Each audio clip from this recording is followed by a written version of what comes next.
Do the CIA still manipulate the media that we consume? When you see people like these showing up in your African country to attend the wedding of a TikToker, they have a history of sending gifts to during live streams. Do the CIA still manipulate the media that we consume? So officially the answer is, of course not. Are you crazy? Unofficially the answer is, of course they do. And I'll tell you how we know. I have a friend, Jason Leopold. He is an investigative journalist with Bloomberg. He had been with the LA Times, with Vice, here, there. He's really, really good at what he does. Jason has filed more Freedom of Information Act requests than any other person on the planet, to the point where George W. Bush's Pentagon spokesman called him a FOIA terrorist. He's the one who broke the Hillary Clinton email story just because he wrote a FOIA request to State Department, said, I want all of Hillary Clinton's emails. They have 60 days to respond. They never respond in 60 days. He always sues them, and he always wins. Always. So he told me that he was bored. It was over Christmas vacation. He had nothing else to do. So he sent a FOIA request to the CIA, and he said, I want all communication between the CIA's Office of Public Affairs and every journalist, period. Every journalist. And they never bothered to answer him. And so he sued, like he did every single time, and he won, like happened every single time, and they sent him thousands and thousands of emails. In these emails, he found two things that were particularly notable. One was a series of emails between the CIA and Ken Dilanian. Ken Dilanian is the chief national security correspondent for NBC News and MSNBC, now called MS Now. He found that Ken Dilanian was writing articles and sending them to the CIA for clearance before he sent them to his own editors. So the CIA could say, yeah, Ken, take that out and change this to something different. And here, how about putting this language in? And he would be, okay, we'll do it.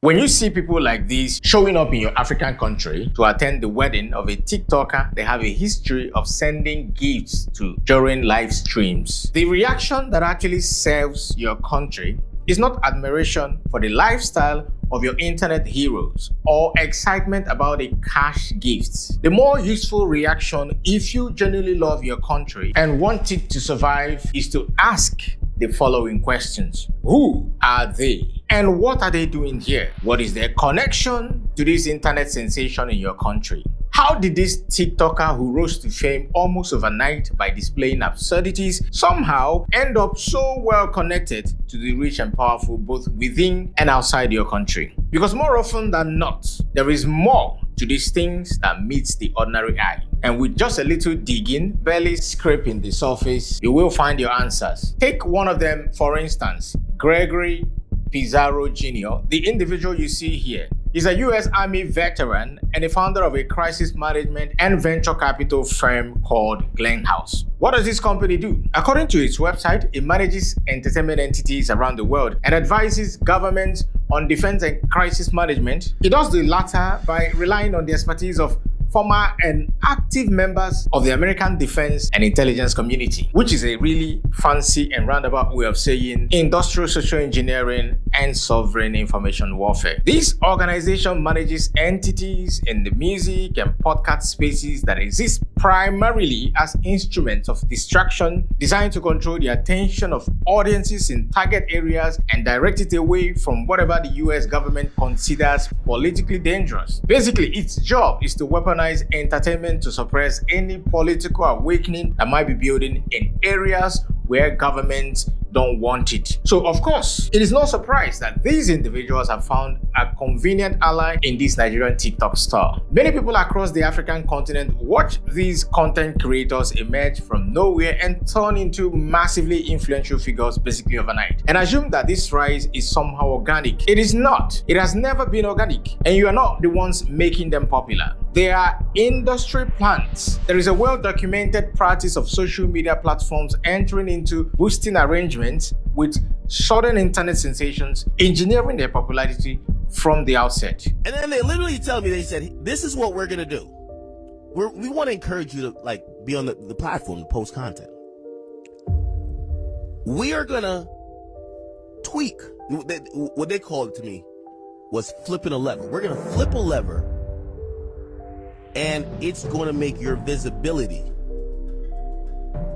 1,000 times. They didn't give me a number. They just said you're going to be focused on, and you're going to gain an audience. And I was like, what are they talking about? Anyway, I sat through the meeting, and I want to tell you that I understood what they meant. For the next 7 days, I went from 0 followers to 700,000. 100,000 followers a day, and I did nothing. That I was like, wow. Now, they had like a program. They said, right now TikTok is all about trends.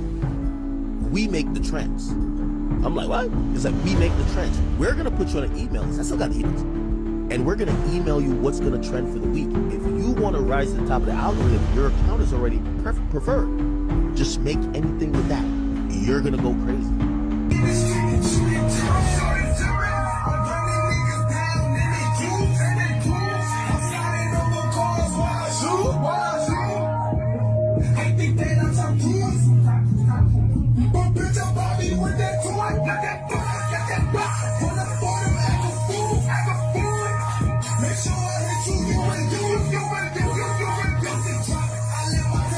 As with the example you just saw, the chosen ones are almost always those guaranteed to offer nothing of substance. No one who has anything important to say or who expresses revolutionary ideas is ever favored by these platforms. That alone tells you everything you need to know. Another mistake people make is expecting foreign spies, information warriors, or intelligence operatives to announce themselves. The popular idea is that an operative working for a powerful foreign intelligence agency would never be found in a casual setting in your African country, which is apparently too unimportant to matter. Decades of watching fictional characters like James Bond and Jack Ryan have given many Africans the idea that a foreign spy is a suave, gun-wielding, glamorous figure in sunshades who likes their drink shaking, not stirred at an expensive bar in Monaco. This picture is completely wrong. The CIA, for example, has confirmed that its covert agents and assets can be anyone and can appear anywhere. Daryl Blocker, the individual you see here, was the most senior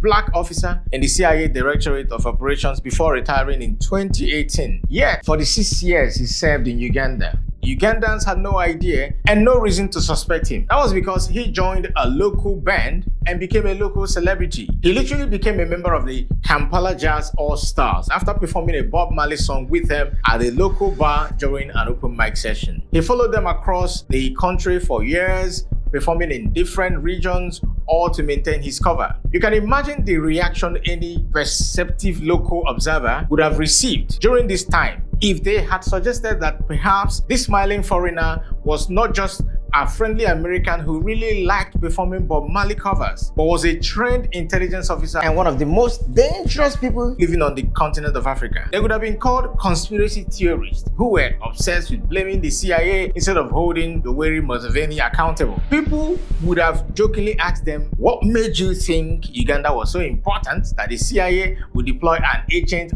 under deep cover there? These are data harvesting entities. They know everything about you, who your friends are, your location, what you like to eat. Like, even if you look at TikTok, they have a predictive thing to where it views your biometric data to where you see like your retinas to see what you get excited over, what you're looking at, what ads excite you, this, that. They have all that stuff, right? So, yes, Facebook, the same day that they were created, a project named LifeLog ended, which was essentially Facebook and its data collected.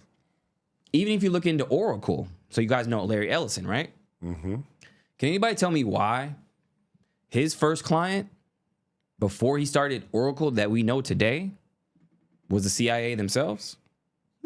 In a project called Oracle. Surprise.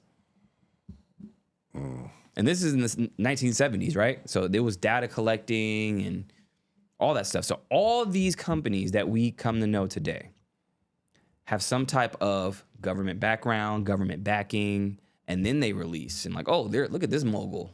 Look at this person. Aren't they so great? They're a genius, right? How do you guys think that Elon really makes his money? Data? No, government contracts. Yeah. That's where most of his money comes from, the government. Now, yeah, he has stock and, obviously with Tesla and SpaceX, cool. But if you look at those contracts, that's why he's so buddy-buddy with Trump. He wanted those contracts. First of all, what was it like to get a hold of the Twitter files? Like, what was that experience like? How did that go down? Exciting as hell, man. I mean, seriously, there's been a lot of misinformation about that itself, but Barry Weiss contacted me. She lives in LA and she got in and she's like, how soon can you get over here? And I was like, let me finish this interview I'm on and I'm over. And yeah, it was incredible. I'd never met Elon before. I met him at the coffee station, just making himself a cup of coffee. He had no idea who I was. And yeah, we just got into it. It was I was sort of the least known of the big three journalists that were there. It was Barry Weiss and Matt Taibbi who was on. And they had already started thinking about how to kind of what to go after. And Matt had done a story on the Hunter Biden laptop already. And then we were starting to look at January 6th because Trump gets deplatformed on January 8th. And so because I'm like the junior member of that threesome, so to speak, they gave me January 7th. So one of the first things we did was just to look at how they made a decision to pull Trump off the platform. And it turned out that the 7th was an important day because that was when they started to rationalize this decision to deplatform Trump, even though their own people inside had decided that he had not violated their terms of service. So they were sort of stuck making up a reason to deplatform him. And that was an important theme, was that they just kept changing the rules basically to do what they wanted to do. And that was the same thing on the Hunter Biden laptop. The New York Post story that they censored also had not violated their terms of service. So, I mean, look, it was crazy. I mean, it was, people always ask questions about the files themselves, but, the experience was we would ask for these searches and we just get back huge amounts of data. It was thousands and thousands of emails, thousands of internal messages on their Slack messaging system. And so, yeah, I mean, a lot of it was, some of it was very boring because you have to just read tons and tons of stuff. But, I think the big theme was we start by seeing a real, it's super progressive. It's like 99% of campaign contributions from Twitter staff are going to Democrats. The head of safety at Twitter, this guy named Yoel Roth, who, said there's actual Nazis in the White House when Trump came in. He was very progressive. But over time, we just kept finding like this weird, like FBI wants us to do this. There's these other government agencies. Oh, this all these people used to work at the FBI. The CIA shows up, Department of Homeland Security, and we're kind of like, what the hell is going on? And the story quickly shifted from us sort of, and I think what Elon thought, which was that it was just very progressive people being biased in their content moderation and their censoring, to there is a huge operation by U.S. government officials, U.S. government contractors, and all of these super sketchy NGOs getting money from who knows where, basically demanding that Twitter start censoring people.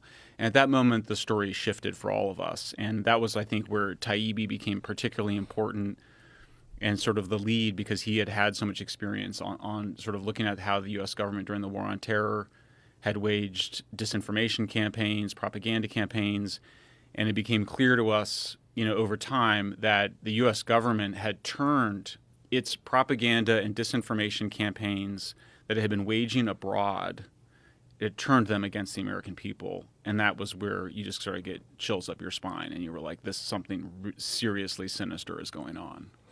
Do we know when this began? Like, when did they infiltrate these organizations? Because I'm sure it's not just Twitter, right? I'm sure it's...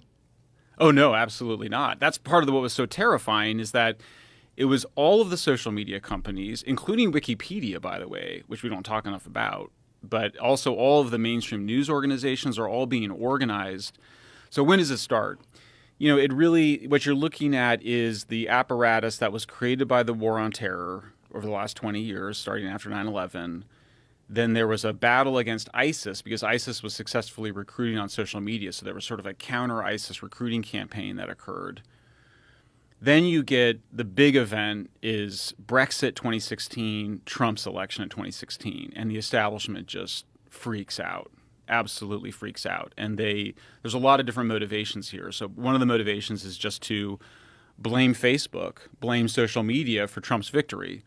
It was never true. I don't really think anybody really believed it. There's just, there was just, for a variety of reasons we can talk about, there was never any good evidence that whatever Russians did had much of any influence, any measurable influence on the outcome of the campaign. But they started to scapegoat the social media companies as a way to get control over them. And so then in 2017, they set up, well, two things happen, or many things happen. The Department of Homeland Security just declares election infrastructure to be part of their mission of protecting election infrastructure, and that meant protecting the media environment. Put that in quotes. It's creepy. It's patronizing. It's a power move. So that's the first thing that happens. They create something called the Cybersecurity and Infrastructure Security Agency within the Department of Homeland Security to supposedly protect the media environment from foreign influence. They create something called the Foreign Influence Task Force with the FBI to basically start policing domestic speech on these platforms.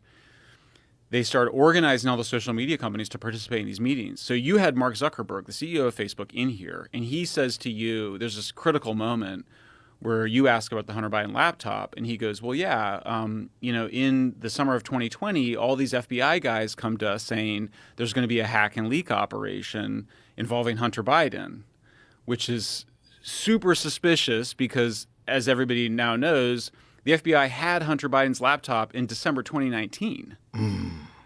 What freaked me out, and I was a victim of the Hunter Biden laptop disinformation. I thought that I voted for Biden. I thought that that laptop was Russian disinformation. I just bought the whole thing. And this is from somebody who, you're a journalist. I'm supposedly a journalist, right? I'm a so-called journalist.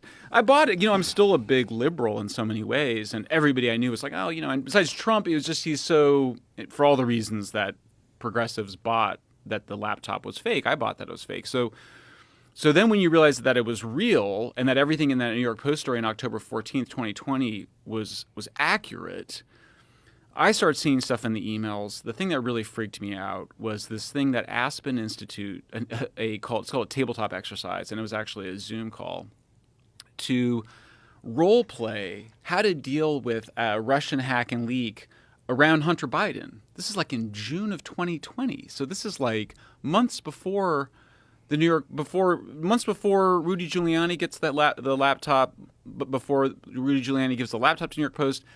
Why in the hell is Aspen Institute holding a tabletop exercise to pre-bunk? Basically, they are training or brainwashing all these journalists. And I mean, it's CNN, New York Times, Washington Post, Wikimedia Foundation, the Wikipedia folks, the networks, all of the social media companies, all coming together to be like, okay, well, if something is leaked, then we should not cover it in the way that journalists have traditionally covered it. Meanwhile, Stanford University, a few months earlier, had put out a report saying reporters should no longer follow the Pentagon Papers principle. Well, the Pentagon Papers, of course, is this famous episode. It was Steven Spielberg made a whole movie about it, where the Washington Post and New York Times published these internal Pentagon documents showing that the U.S. government was losing the war in Vietnam, right? This is Daniel Ellsberg, and he just releases it. He steals these documents. He breaks the law, steals these documents, gives them to the newspapers. The newspapers publish them. It's this kind of incredible moment in American journalism where we are like the First Amendment gives these newspapers the right to publish